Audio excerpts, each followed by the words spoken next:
Hi friends, welcome back to my channel. ఇక ఈరోజు ఎపిసోడ్లో ఏం జరగబోతుందో తెలుసుకుందామా. ఇక ఎపిసోడ్ స్టార్ట్ అవ్వగానే ఇక నిజం తెలుసుకున్న కాంచన అయితే దశరథ్ మీద ఫైర్ అయిపోతూ, ఇక నేను ఎప్పుడు కూడా ఈ ఇంట్లో అడుగు పెట్టను, మీరెప్పుడు కూడా నన్ను ఈ ఇంటికి రమ్మని పిలవద్దు అంటూ ఇక కోపంగా అక్కడి నుంచి వెళ్ళిపోబోతూ ఉంటుంది. ఇక దశరథ్ ఎంత ఆపినప్పటికీ కూడా శివనారాయణ దశరథ ఎంత ఆపినప్పటికీ కూడా ఇక కాంచన అయితే ఏడుస్తూ వెళ్ళిపోతూ ఉంటే ఇక వెనకాలే శ్రీధర్ కూడా వెళ్తూ ఉంటాడు. ఇక దశరథతోటి నాన్న ఒకసారి అమ్మని చూస్తాను అంటూ ఇక దీప అయితే లోపలికి వెళ్ళిపోతూ ఉంటుంది.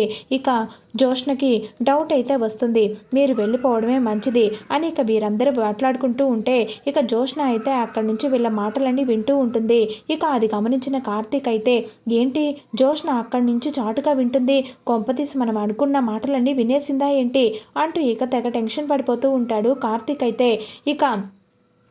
ఇక్కడికి వచ్చి వినాలనుకుంటే ఎందుకు అంత దూరం నుంచి తొంగి తొంగి చూస్తున్నావు అని చెప్పి ఇక కార్తీక్ అయితే నోరు తెరిచి పెద్దగా అనడంతో ఇక ఒక్కసారిగా జోష్న అయితే గతుక్కుమంటూ ఉంటుంది.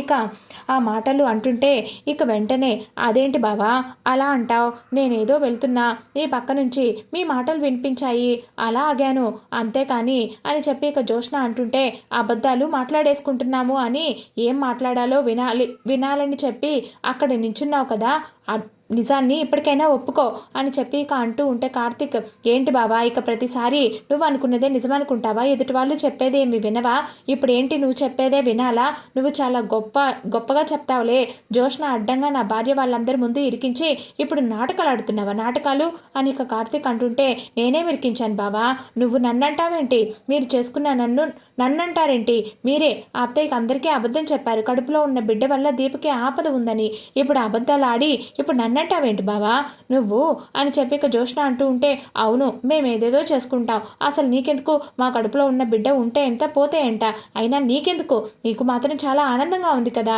అని ఇక అంటూ ఉంటే మీకు ఆనందమేమో, ఓహో అందరి ముందు దీపని తక్కువ చేయాలని చెప్పి చేద్దామని చెప్పి ప్లాన్ వేశావు కదా, అందుకే అందరితో బాగా యాక్టివ్ చేయించి మమ్మల్ని బాగా ఇరికించావు కదా, దీపని హాస్పిటల్ నుంచి తీసుకొచ్చి మరీ చెకప్ చేసేలా చేసావు కదా, అంతే కదా దీపని అందరి ముందు తక్కువ చేద్దామని చేసావు కదా నువ్వు, అవును బాబా కానీ తక్కువ చేయాలనేది కాదు, అత్తకి నిజం తెలియాలని చేశాను, దీప కడుపులో ఉన్న బిడ్డ వల్ల దీపకి ఆపద అయితే మీరే ముందు చెప్తారు కదా, ఎందుకని మీ ముగ్గురే ఎప్పుడు డిస్కస్ చేసుకుంటూ ఏదో గూడు పుటానీళ్ళు నడుపుతూ ఉన్నారు, నిజంగా అలాంటి ప్రమాదం ఏదైనా ఉంటే మీరు ముందే ఇంట్లో అందరికీ చెప్పుండొచ్చు కదా అని చెప్పి ఇక జోష్న అయితే నిలదీస్తూ ఉంటుంది. ఇక కార్తీక్ని అయితే వాళ్ళు అర్థం చేసుకుంటారు కదా, ఎందుకని చెప్పి నువ్వు అత్తకి అబద్ధం చెప్పావు అని చెప్పి ఇక జోష్న అడుగుతూ ఉంటే ఇక అది నీకు చెప్పాల్సిన అవసరం నాకు లేదు, ఎలాగో ఇన్నాళ్ళు దీపని తక్కువ చేసావు కదా అందరి ముందు, ఇక నీకు చెప్పాల్సిన అవసరం నాకు లేదు లేపో ఇక్కడి నుంచి అని చెప్పి ఇక కార్తీక్ అంటూ ఉంటే మీ ఇష్టం బావా,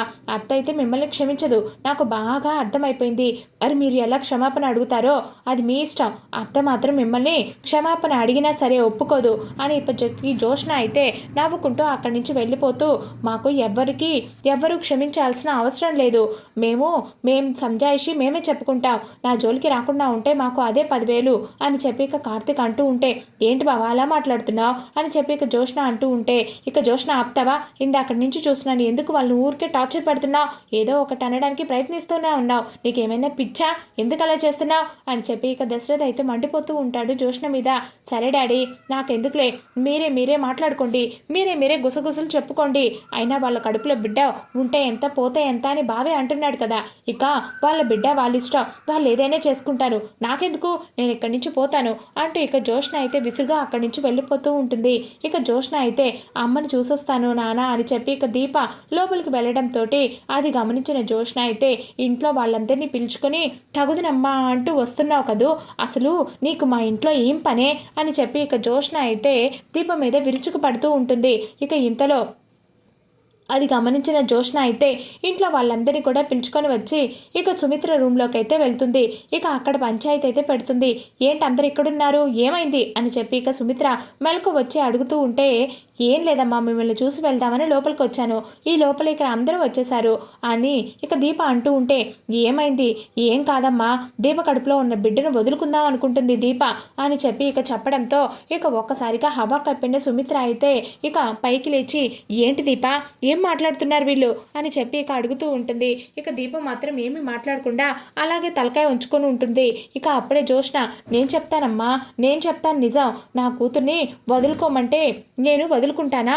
అలాగే కళ్ళు కూడా తెరవని ఇంకా లోకంలోకి రాని పసకందిని నీ కడుపులో ఉన్న బిడ్డను వదులుకోవటం ఏంటి దీప? నువ్వు అసలు ఏం చేస్తున్నావు? నేనేం వింటున్నాను అని చెప్పి ఇక సుమిత్ర అయితే తెగ టెన్షన్ పడుతూ ఉంటుంది. తను నా ప్రాణం, తను లేకపోతే నేను బ్రతకలేను అని చెప్పి ఇక జోష్న మీద ప్రేమ అంతా చూపిస్తూ ఇక మాటల్లో వలకబోస్తూ ఉంటుంది సుమిత్ర అయితే. ఇక కార్తీక్ మాత్రం సుమిత్ర వైపు చూసి చాలా బాధగా మాట్లాడుతూ ఉంటాడు. ఇక దీప, సుమిత్ర నువ్వు అంతలా జోష్న మీద ఆశలు పెట్టుకోకు అని చెప్పి ఇక దశరథ అంటూ ఉంటే, ఇక అదేంట్రా దశరథ అలా అంటావు? దీపకి పిల్లల మీద ప్రేమ లేకపోవచ్చు, సుమిత్రకి తన సొంత కూతురి మీద ప్రేమ ఉండకూడదా? ఎలాగా అని చెప్పి ఇక శివనారాయణ నిలదీస్తూ ఉంటాడు. ఇక దశరథనైతే, అవునానా అలా మాట్లాడతావేంటి? నా మీద కాకపోతే ఇంకెవరి మీద ఆశలు పెట్టుకుంటావు అని చెప్పి ఇక జోష్న అడుగుతూ ఉంటే, అదేం కాదు, రేపొద్దున నువ్వు పెళ్లి చేసుకొని వెళ్ళిపోతావు కదా, ఎప్పుడు మాతోనే ఉండాలని రూల్ ఏమైనా ఉందా? ఇప్పుడు అన్ని ఆశలు ఎందుకు పెట్టుకోవాలి? నువ్వు పెళ్లి చేసుకొని వెళ్ళిపోయాక సుమిత్ర తట్టుకోలేదు, అందుకని అలా అన్నాను అని చెప్పి ఇక దశరథ అయితే కవర్ చేస్తూ ఉంటాడు. లేదు డాడీ, మనసులో ఏదో ఉంది అని చెప్పి ఇక జోష్న అంటూ ఉంటూ, ఇవన్నీ వదిలేయండి దీపా, నీ ఇష్టం, చెప్పు. నువ్వు ఒక తల్లిగా బిడ్డను వదులుకోవడం ఎంత కష్టమో నాకు తెలుసు, నీకు తెలుసు. నువ్వు ఆల్రెడీ ఒక బిడ్డకి తల్లివి కాబట్టి మళ్ళీ మళ్ళీ మళ్ళీ చెప్తున్నాను, అనుకోకు, జాగ్రత్తగా ఉండు. బిడ్డ ఎందుకు వద్దనుకుంటున్నావు? నీకు ఒక క్లారిటీ ఉందా? ప్రాబ్లం ఏమైనా ఉందా అని చెప్పి ఇక సుమిత్ర అయితే ప్రశ్నల మీద ప్రశ్నలు కురిపిస్తూ ఉంటుంది. ఇక ఆ మాటలకి దీప ఏం చెప్పాలో అర్థం కాక సైలెంట్గా అలాగే నిలబడి ఉంటే ఇక కార్తీక్ అయితే సుమిత్ర దగ్గరికి వచ్చి, అత్త, తన కడుపులో ఉన్న బిడ్డ గర్భసంచి లోపల పెరగటం లేదంట, గర్భసంచి బయట పెరుగుతుందంట. దీనివల్ల దీపకి చాలా ప్రమాదం. అందుకే ఫ్యూచర్లో ఇదే ప్రెగ్నెన్సీని కనుక కంటిన్యూ చేస్తే దీప కానీ బిడ్డ కానీ ఎవరో ఒకరే మిగులుతారంట.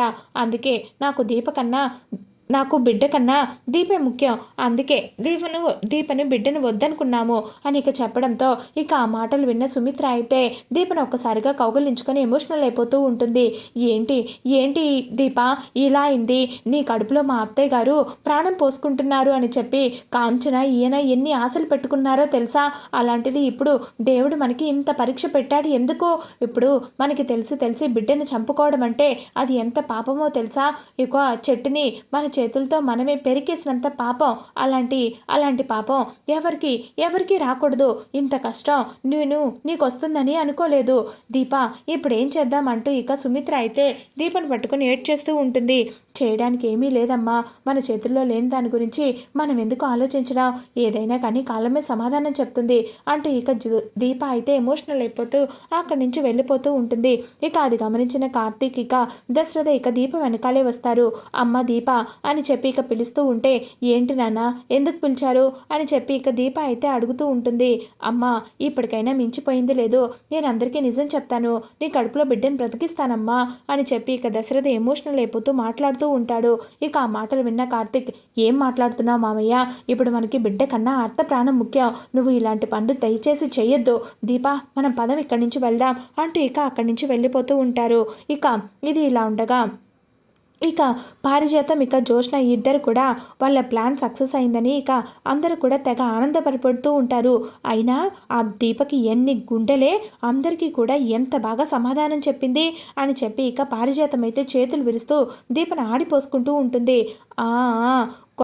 గ్రాని, ఇప్పుడు బాలు మన కొట్లో ఉంది, మనం ఎటువైపు విసిరితే అది ఎటువైపు ఖచ్చితంగా వెళ్తుంది అని చెప్పి ఇక అంటూ ఉంటే, అదేంటే ఇప్పుడే కదా ఇంతసేపు కింద గొడవ జరిగింది, అంతా ఎక్కడిదక్కడ సద్దుమణిగింది, ఎటోళ్ళు అటు వెళ్ళిపోయారు, ఇంకా మనమేం చేస్తామే అని అంటూ ఉంటే, మనమే చేస్తాం, ఎందుకంటే మనం మళ్ళీ గొడవ పెడతాం కదా అని చెప్పి ఇక జోష్న అనడంతో, వామ్మో, ఇది నా మనవరాలు కాదు, నన్ను మించిపోయింది, ఇప్పుడు మళ్ళీ గొడవ ఎందుకే అని అంటూ ఉంటుంది. ఇక అసలు నిజం తెలియాలి, మా నాన్నను చూసావా, ఏదో నిజం తెలుస్తున్నట్లు నాకన్నా కూడా ఎప్పుడు ఆ దీపని వెనకేసుకొస్తూ ఉన్నాడు, అందుకే మా నాన్నకి నిజం తెలుసా లేదా అనేది తెలుసుకోవాలి అని చెప్పి ఇక జోష్న అయితే మనసులో అనుకుంటూ ఉంటుంది. ఇక వెంటనే, చెప్పు, నిన్నే అడిగేది ఏంటి, గాల్లో లెక్కలిస్తూ అలాగే ఉన్నావు అంటూ ఇక పారిజాతం అయితే విసిరించుకుంటూ ఉంటుంది. ఇక జోష్న అయితే, గ్రాని, నేను చేస్తుంటాను, నువ్వు చూస్తుండు, జస్ట్ నాకు సపోర్ట్గా నిలబడు అంతే అంటూ ఇక జోష్న అయితే కోపంగా అక్కడి నుంచి వెళ్ళిపోతూ ఉంటుంది.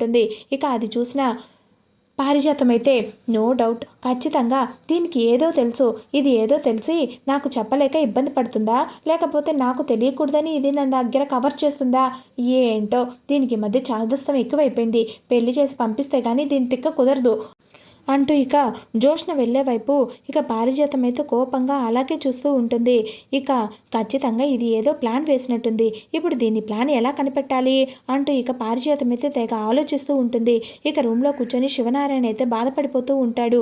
ఏంటిది ఇది ఇలా జరిగింది, దీపకి మొదటి నుంచి చెప్తూనే ఉన్నాను, నీ కడుపులో పెరుగుతున్న బిడ్డ ఈ ఇంటి ప్రాణం, తనకి ఏ కష్టం రాకుండా నువ్వే జాగ్రత్తగా చూసుకోవాలి అని చెప్పాను కదా, అయినప్పటికీ కూడా మేము ఎంత చెప్తున్నా వినపడినట్లుగా ఇక వాళ్ళిద్దరూ వాళ్ళ సొంత నిర్ణయాలు తీసుకోవడం ఏంటో, ఈ బిడ్డని చంపేయడం ఏంటో, ఈ బిడ్డని మేమందరం కూడా నా భార్య అనుకున్నాం కదా, ఇప్పుడు నా భార్య ఈ లోకంలోకి రాకుండా వీళ్ళే అడ్డుపడుతున్నారు, ఇది జరగకుండా ఏదైనా చేయాలి అంటూ ఇక వెంటనే శివనారాయణ తన ఫోన్ అయితే తీసుకుంటాడు. ఇక వెంటనే డాక్టర్ హారికకైతే కాల్ చేస్తాడు.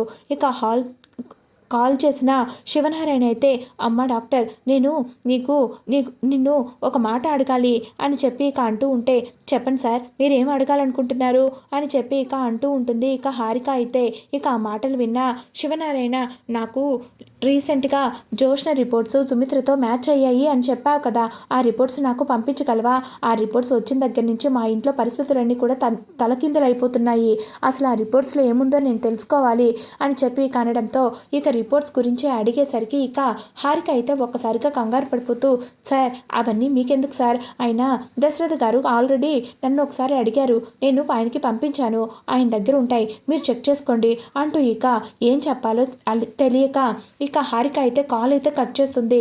ఇక వెంటనే శివనారాయణకి అయితే అనుమానం వస్తుంది, ఖచ్చితంగా ఈ డాక్టరు దశరథ అలాగే కార్తీక్, జోష్న, దీప అందరూ కలిసి ఏదో నాటకం ఆడబోతున్నారు, దీన్ని ఎలాగైనా కనిపెట్టాలి అంటూ ఇక కోపంగా ఇక శివనారాయణ అయితే కార్తీక్ దగ్గరకు బయలుదేరుతూ ఉంటాడు. ఇది ఫ్రెండ్స్ ఈరోజు ఎపిసోడ్. నచ్చితే ఖచ్చితంగా లైక్ చేసి సబ్స్క్రైబ్ చేసుకోవడం మాత్రం మర్చిపోవద్దు.